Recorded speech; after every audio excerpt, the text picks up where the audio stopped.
What do you think makes Aberdeen special? I love Aberdeen as a city. I think it's a real gem in the northeast, and probably not many people outside of the northeast know about it. I can remember the first few times I ever came to the city, it was the weather was beautifully sunny, and I know that's not always the case, but to me it just sparkles in the sunshine, and that's one of the many things I love about it. The architecture, the granite in the sunshine, but it's truly a city of diversity. I know from my experience at the university in Aberdeen, at Aberdeen University, that it's a truly diverse environment. The people in Aberdeen come from all over the world, and I think that's a huge benefit and a huge strength of the city, and something that I think we should be rightly proud of. Do you think that Brexit could risk that? I think Brexit poses a huge risk to the city, not only our economy, not only our communities, but perhaps especially the diversity of those communities. We know that people who have come to Scotland for education, for work, who are Scots by choice, are starting to feel marginalised, are feeling very vulnerable. And we know that Brexit is only going to exacerbate that, and that fewer people from around the world are going to feel at home in the UK. I do hope that Scotland has the opportunity to do something different with immigration and show that we are a truly open and welcoming country, because I believe Scotland is exactly that. How much do you think that the oil and gas industry has shaped what Aberdeen has become, both as a society and as culture? The oil and gas industry has put its stamp very, very firmly on Aberdeen as a city. You can see that in the environment, you can see that in the wealth of some parts of the city, in the vehicles that drive around town, and you can see that in the lack of diversity actually in our economy. I've spoken a little bit about diversity in the city culturally, but I think our economy has become very, very focused on oil and gas. And because of the wealth that's come in to people and to certain companies within the city from the oil and gas industry, there's been little impetus to diversify, to do anything else. I only wish that some of that or more of that wealth actually benefited the city as a whole. You know, it's been routed offshore into private companies, into coffers outside of Aberdeen, outside of the northeast, and indeed outside of Scotland. And I think that has been to the detriment not only of this fine city, but of Scotland as a whole. I think oil and gas has the opportunity to transform our city for the better, but I don't see the plans in place to make that happen just yet. And so just continuing with that theme, obviously Aberdeen's got quite a lot of high-paying, highly skilled jobs in the oil and gas sector, and obviously the oil and gas is not forever. So how do we manage a just transition away from oil and gas towards a more diversified economy where we have a focus on things like renewables? How would we go about doing that? Well, I think the first thing to say about that is we have to be focusing on this and working on this right now. I would have wished we'd started on this decades ago. You know, we saw the damage that the collapse of the coal industry in the UK, especially in parts of the central belt of Scotland, did to the communities, never mind the economy. In the 1980s, when the heart and soul was ripped out of those communities, when mining was closed and no alternative source of income, no alternative industry was available, I think that's been one of the biggest crimes for our community economies that has happened. And we cannot afford for the same thing to happen to the oil and gas communities, and especially to those affected in Aberdeen. I think the just transition is the only way in which we are going to be able to manage the decline of oil and gas and the not only economically important and in terms of climate breakdown, the absolutely essential transformation of our energy economy. We have to be investing in renewables, in alternative economies. But I think the important thing here is it's not just about using the skill, the innovation, the creativity that we know we've got in the northeast and focused in Aberdeen to transfer into the renewables energy sector. There's a whole host of diverse economies that come with the just transition. we can transform our housing infrastructure, we can transform our transport infrastructure. There is so much opportunity here.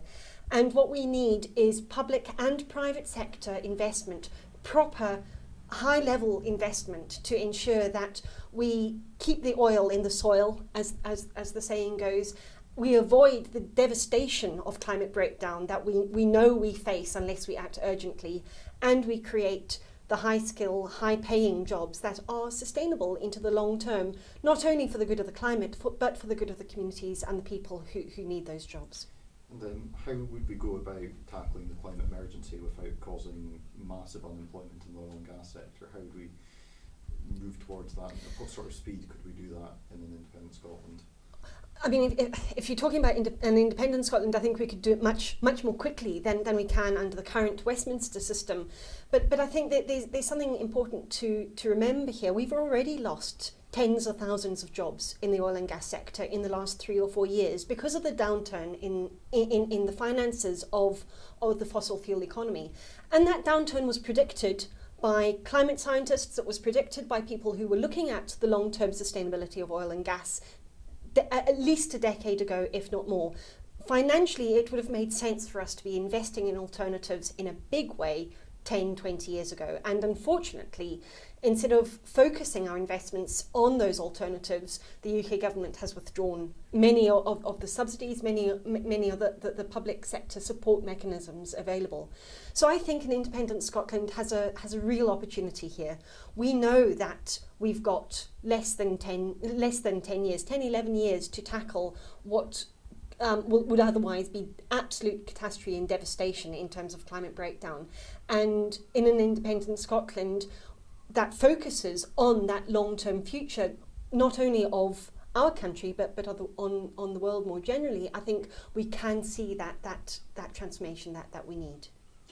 So just generally, if you look at the UK, how the UK's managed the oil and gas sector, it's quite different from some of the Nordic countries. So Norway, for example, so just what would you say about that, and what we can learn from the difference in management styles? Well, I mean, if we look at the Norwegian oil fund, for instance, I think it's a damning indictment on British politicians that the UK does not have something similar, that we don't have 4 or 5 decades worth of consistent investment in a fund that can be used for social good, that garners the huge wealth that has come out of the oil and gas sector and can be transferred into wealth for all. What instead we've seen in the UK is that wealth within the sector be funneled into private companies, private corporations and offshore bank accounts. That's not sustainable. We know from an economic point of view that's not sustainable. We know it doesn't deliver the kind of economic stability and economic opportunities for communities. And I think we in Scotland need to really grasp this with both hands and say, what is it? What can we salvage from that? Because we've not been doing it for 40 or 50 years in the same way that they have been doing it in Norway. So we've lost that potential investment. So we need to catch up. We can't make good all of those wasted years, but we need to look and see what is it that we can do now. What are the things, where are the opportunities for levering funds from the oil and gas sector for the long-term sustainability of the people who work in that sector currently, but also of the communities that support that and the communities in which those people live. So what sort of difference do you think we would see in Aberdeen with a fund like Norway's got? I think we could see with a fund that seeks to disperse and distribute the wealth from oil and gas within the city and within the Shire region around the city. I think we could see phenomenal transformation. We could have a revolutionised transport system, a transport system that actually serves the public sector effectively, a transport system that serves rural communities and connects them with the urban centres in the northeast, and a transport system that doesn't leave people isolated in sort of early evening because the buses stop at 6 o'clock. A system that actually works for people and gets them to where they need to be in different ways. I think transport is only one area of potential development that Aberdeen and the Shire could benefit from if we had some kind of oil and gas fund in the same way as they've had in Norway for decades. I think our housing infrastructure is woefully under-resourced. We know we need proper investment in social housing. We know we need a complete transformation in even how we think about social housing and cooperative and community-owned housing. And I think with the right investment, of course that's possible. We just need the political will to make that happen. And with independence, do you think we would see a shift towards an economic model that focuses more on communities rather than centralisation? I think there's a possibility of that. I don't think that's a foregone conclusion. I am a little bit anxious that some of the Scottish Government's Growth Commission policies actually don't see that decentralisation of power for community economies in a way that I certainly would like to see. But I think that doesn't mean to say that we can't still fight for that and we can't still transform some of that. What I do believe that is that only really in an independent Scotland will we have the opportunity to make those choices, to be able to decide exactly what kind of economy we want, not only for the city of Aberdeen and the surrounding region, but for Scotland as a whole. With independence, with full fiscal powers to transform the way we raise our public money, powers to transform the way in which businesses can function, powers to transform the way in which institutions like the two universities in the city can work. Only with that will we see the true benefits of the kind of, I think, as you put it, decentralised economies. We can't do that at the moment with the powers Scotland currently has. We can only really make those kinds of changes with full autonomy. And with independence, how do we make sure that communities are not left behind when it comes to the economic benefits that we would see? How do we make sure that everyone is raised up by it rather than communities being left behind? I think one of the things that is vital in any, I believe, in any independence project for Scotland is that decentralisation of power, and along with that, a genuine participation, a genuine attempt to engage and allow for and to support the proper participation of communities in decisions that affect their lives.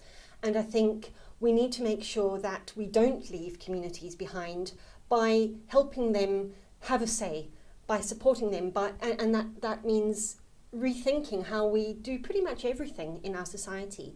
It means rethinking what we mean by education. Let's have genuine citizenship education in our schools so people understand why, not only what the benefits of being engaged and active participants in society are, but actually why it matters to them as individuals, to their families, and to their wider communities. We need to completely, as I've spoken about before, we need a different kind of thinking around transport, and let's bring communities into making those decisions. Let's not leave decision making up to only a few, 100 or so people in Holyrood or a handful of people in the city or shire councils. Everybody has the right to have a say over how their lives are controlled and constrained, and I think we need to take participatory democracy really, really seriously if an independent Scotland is really to thrive and to make the most of its potential. How should businesses help in the building of a more responsible economy?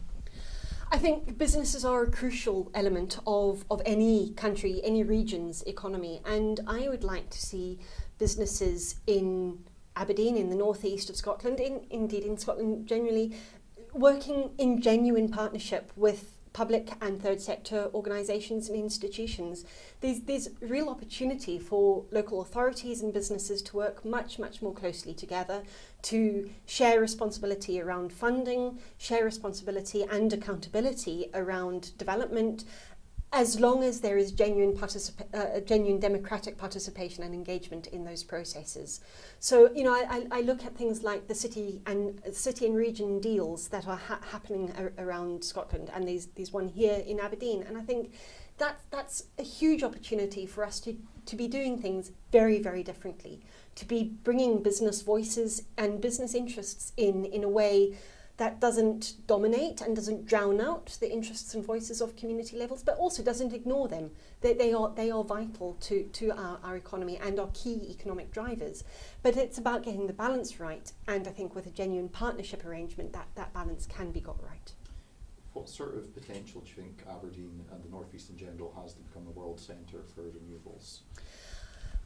I think the potential is there for us to take. I think Aberdeen, the northeast of Scotland, and including Dundee, I think we have to be one of the leading lights in renewable energy, in that kind of energy and just transition, that transformation we need to see in our economy.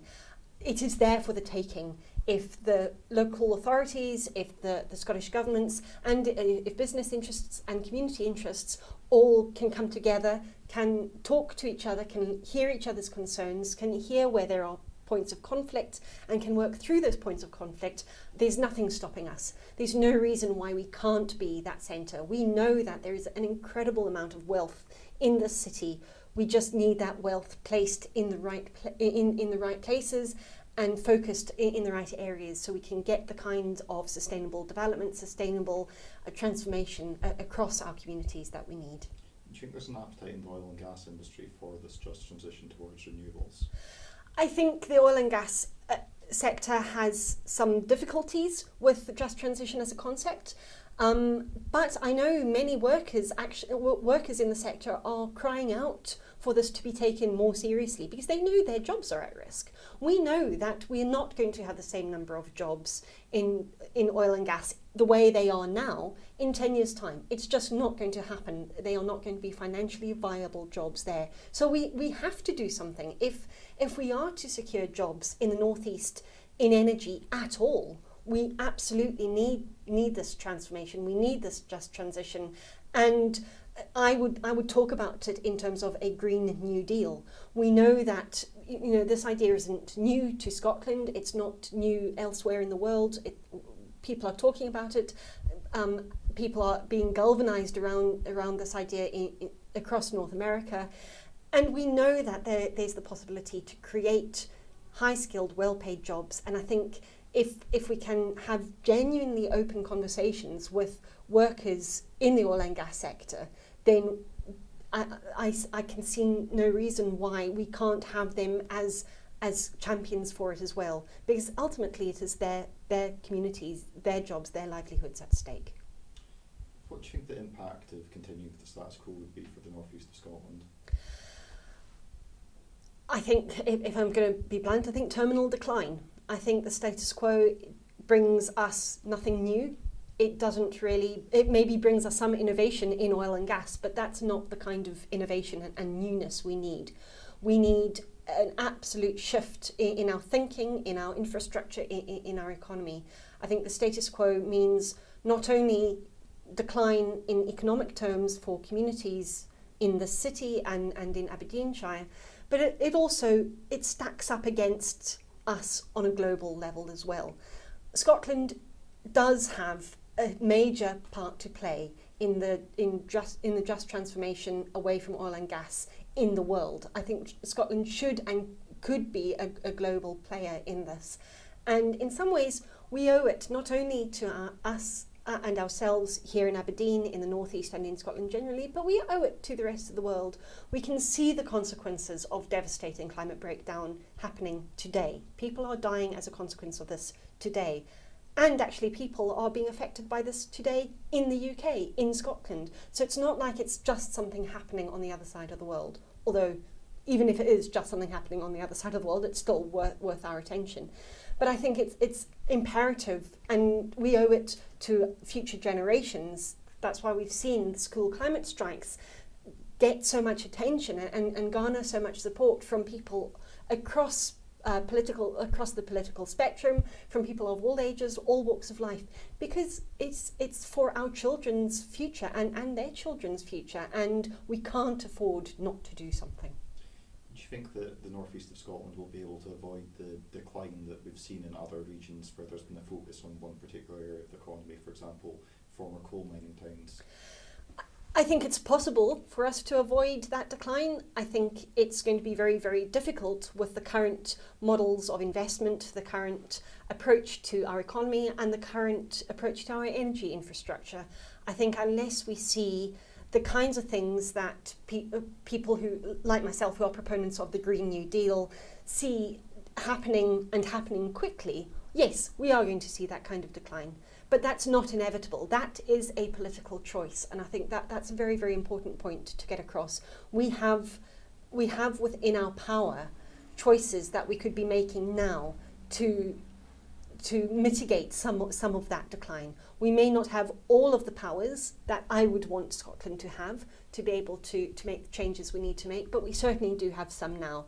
So I would urge anybody with links to the oil and gas sector to be having these conversations, to be talking to them genuinely and seriously and saying, how do we make Aberdeen and Aberdeenshire and the northeast of Scotland shining lights for sustainability, shining lights for our future generations, something that Scotland can be genuinely proud of. How would you see independence changing Scottish society? Gosh, that's a big question. How could independence change Scottish society? In some ways, independence in and of itself doesn't necessarily mean that things change for the better or for the worse. It's what we do with that independence that matters. I've always been in favour of independence as a means to an end, not as an end in itself. For me, independence gives us the opportunity to relocalise our economies, to relocalise our democracies in ways that we haven't seen in Scotland. We know that Scotland has the least local government in Europe, for example. Independence gives us the chance to change that. We could change some of that now, but without independence, we don't have the economic levers to be able to financially support that appropriately. So independence gives us the huge potential to change our society completely in many ways. The way I want to see it change, though, is to have many, many more people involved in decision making, to have power much, much more locally concentrated, much more locally held, for it not to be all about... I don't want independence just so we transfer powers from Westminster to Holyrood. I want to see those powers devolved very, very clearly into communities. And I think that as long as we get the fiscal powers that come with that to those local communities, we have the power to make our communities whatever we want them to be. But as I say, that's the opportunity that independence offers us.